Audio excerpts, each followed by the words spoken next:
ஃபைனலாக நம்ம எதிர்பார்த்த மாதிரி நமக்கு அது பிடிச்ச நம்ம ஜனநாயகன் படம் டீசர் ரிலீஸ் ஆயிடுச்சு. எல்லோரும் பார்த்துருப்பீங்கன்னு நினைக்கிறேன். இதில் இன்னும் முக்கியமாக நோட் பண்ண விஷயம் என்னென்னு பார்த்தா, நம்ம இதை முக்கால்வாசி இப்போ சீன்ஸ்லாம் பார்த்தா நம்ம பகவந்த் கேசரி ரீமேக் மாதிரி தான் இருக்குன்னு சொல்லுவாங்க. உண்மையாக சொல்லப்போனால் அந்த மாதிரி தான் முக்கால்வாசி அப்படி தான் இருக்குது. பகவந்த் கேசரி படத்தை ரீமேக் மாதிரி தான் இருக்குது. ஆனால் ஒரு சில ஷார்ட்ஸ்லாம் பார்க்கும்போது அதுக்கு இதுக்கு சம்மந்தமே இல்லாத மாதிரி தான் எடுத்து வச்சுருந்தாங்க.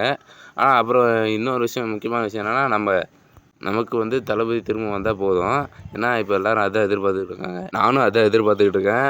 படத்தில் அங்கங்கே நம்ம விஜய் வந்து ரோபோட்டுக்குள்ளே சண்டை போடுற மாதிரி புது புது சீன்ஸ்லாம் வச்சுருக்காங்க. இதை பார்க்கும்போது தெரியுது, பகவந்த் கேசரி ரீமேக்கே இல்லைடா, இது தானே தளபதி படம். இது கேசரியாக இருந்தால் என்ன, உப்புமாவாக இருந்தால் என்ன, நம்ம தளபதி நினச்சா நமக்கு பிரியாணி மாதிரி தான்டா.